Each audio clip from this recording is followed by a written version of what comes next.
Okay, everyone, welcome back to another edition of Tips from a Bellman.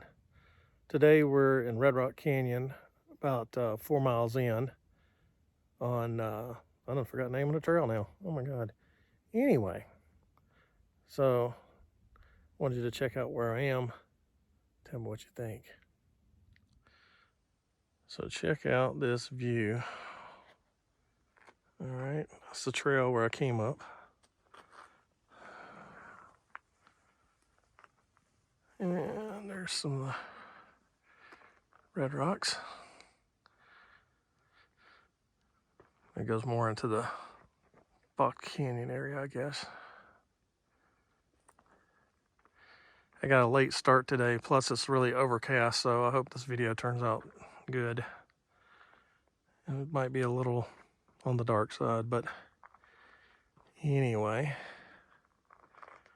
I'll change the view so you can get a little more close up. We'll go one more time around the block.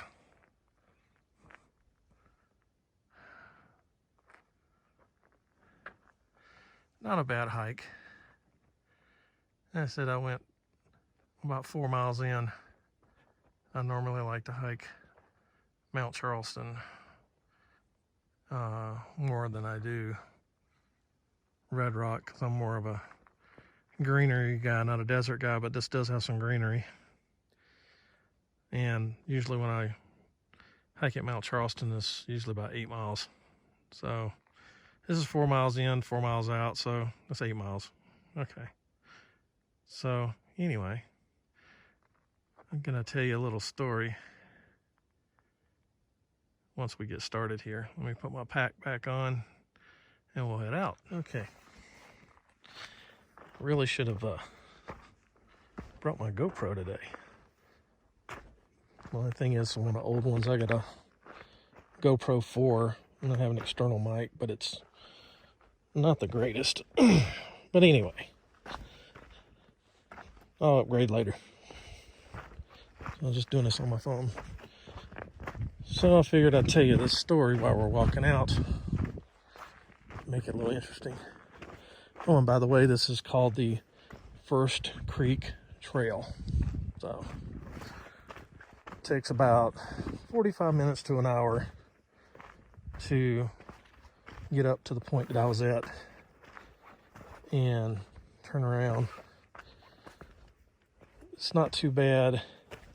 At the first, it's marked off really good and kind of wide, but then as you get to this point, it gets kind of thin and you have to traverse a few rocks and trees and cactus and stuff. So anyway, little jump. Okay. So I've been in Vegas since 1991. And back then, it was pretty hard to get into the casinos. You had to know somebody. And if you wanted a really good job, you'd have to pay somebody. But anyway, I worked different jobs before I got into a casino. It took me a while. Finally got into my first casino. And it was downtown. And downtown Fremont Street at the time was pretty rough. But I worked security, armed security. And where I worked, we had a pretty good reputation for if you messed up, you were told once to leave. And if you didn't leave, you got thumped and threw out. So definitely not the corporate security of today. So anyway, here I'll give you another view where we're coming from.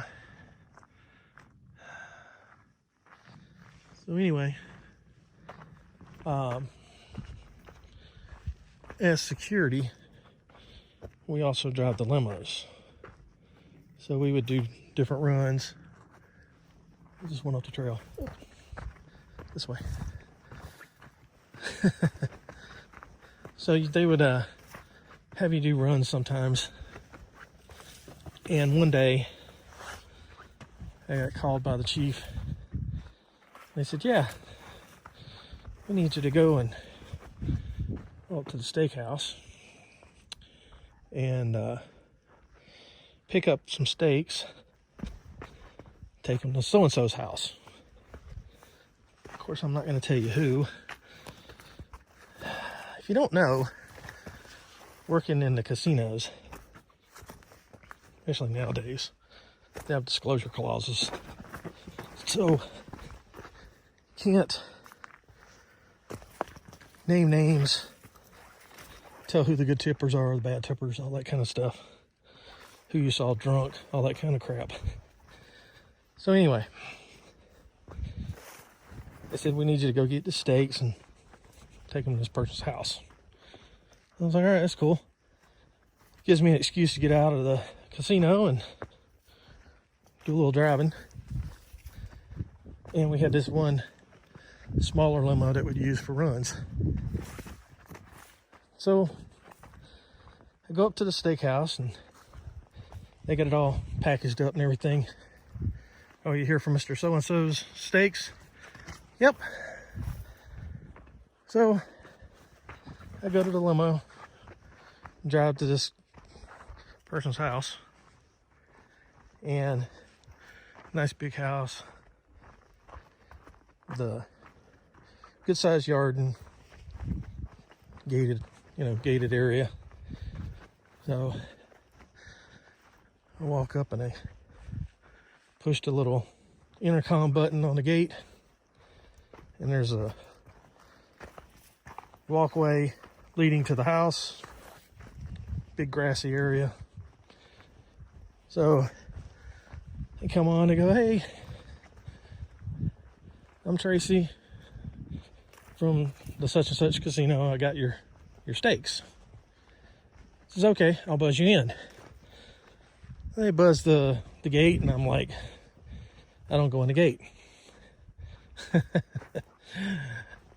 So I push the button again, and they go, oh, you didn't make it in? I go, no, the dogs are out. And they go, oh yeah, don't worry about that, they know the uniform. I'm like, yeah. There's these 3 huge Doberman pinchers in the yard. And I'm not talking little puppies, I'm talking big boys. So I'm like, great. He wants me to bring these in. And yeah, I'm armed. So if these guys come at me, I might get one of them and the other 2 are going to just tear me to shreds. So anyway, buzzes me back again. I go in the gate. I'm holding these things of steak. And one of the Dobermans walks away. He goes to the front door.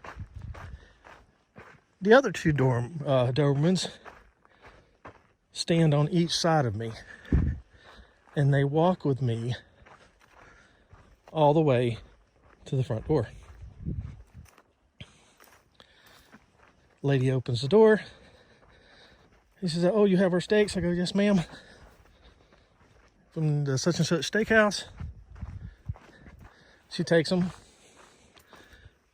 and I close the door, or they close the door. Oh, and I forgot to mention the 3rd Doberman, when he left, he went over to the front door and was standing by the front door like a statue. Check this out. So yeah, so he was guarding the door. So when I came up with the other 2 Doberman, escorting me on each side, had me, pretty surrounded. So turned around and walked back to the truck. Walked back to the limo. They stayed with me the whole time. I go out the gate, close the door, and that's the story. So I went back to that house about 3 other times to deliver steaks. Nothing else. But I did do some other deliveries for other people. So, some interesting stuff. It was a really cool place to work.